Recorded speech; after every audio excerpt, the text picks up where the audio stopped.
दूध को दूध, पानी को पानी कह दूं, मेघ की गर्जना कि दरिया की रवानी कह दूं, कैस ने लैला को जो दिया था वो निशानी कह दूं। यूं खामोश रहोगे तो कुछ ना कह पाऊंगा उत्तर प्रदेश वालों। बिहार उत्तर प्रदेश की शान, पवन सिंह के लिए ताली बजा दो, दुनिया की कहानी कह दो। उस दुनिया की कहानी में अंजलि भारद्वाज, इधर आ जाइए।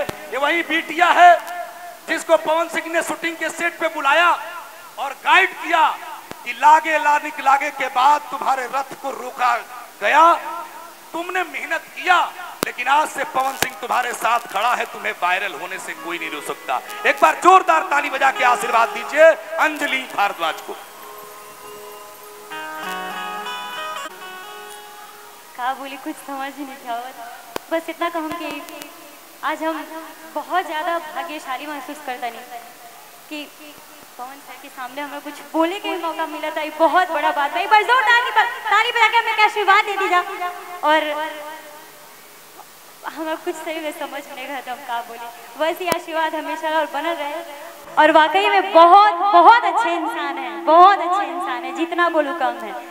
आप अपने परिवार में खड़ी हैं तो और दीदी लोग बैठल बा, माई बैठल बाड़ी, भाई भैया लोग बालोग बिंदास गाओ, आशीर्वाद ला सबके। और मैं चाहूंगा कि जो तुम्हारा गाना हिट हुआ था बचपन में, लागेला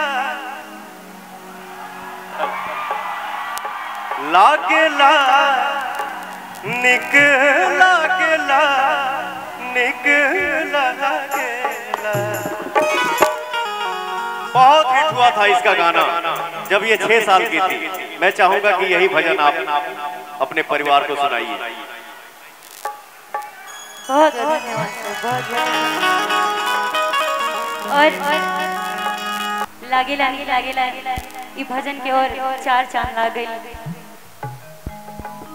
सर की आवाज से। और सबसे पहले ये जो उपस्थित जितना भी हमारे भैया बहन चाची माई लोग उपस्थित, बस सबके प्रणाम करत नहीं। एगो जोरदार ताली बजा के हमरा के आशीर्वाद दे दीजिए। और जौन गाना सर कहनी है कि लागेला निक लागेला जो आपका हिट हुआ था वो सुना, तो जरूर मैं वही सुनाऊंगी। लागेला निक लागेला निक लागेला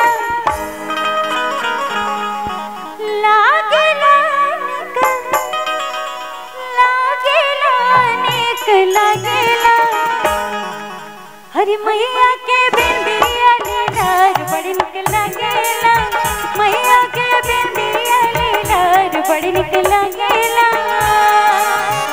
लागेला निक लागेला निक लागेला, लागेला निक लागेला निक लागेला, मैया के बिंदिया लीलार बड़ी निक लागेला, मैया के बिंदिया लीलार बड़ी निक लागेला।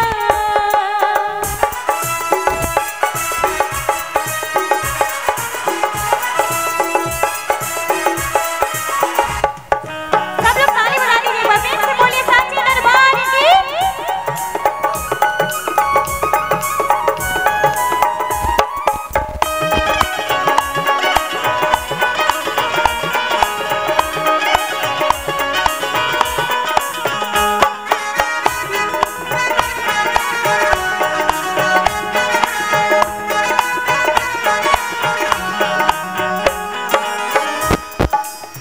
नाक में नथुनिया काने शोभेला कुंडलवा,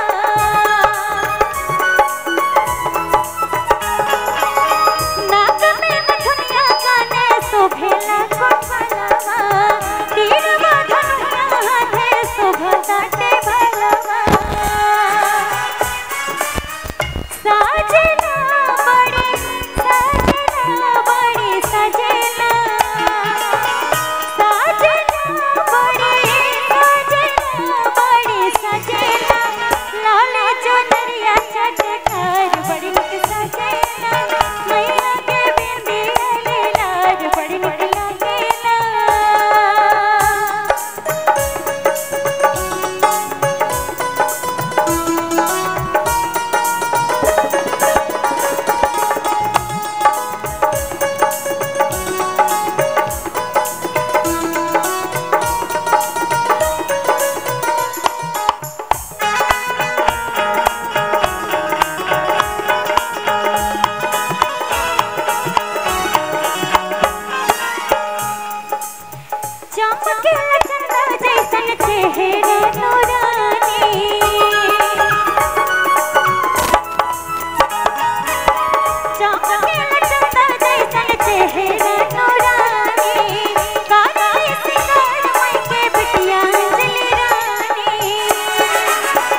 में बहुत खुशनसीब बानी हम कि अब तक सुना तनी वो बैठ गई। बहुत बहुत बड़ा बात वहाँ करी। बहुत बहुत धन्यवाद।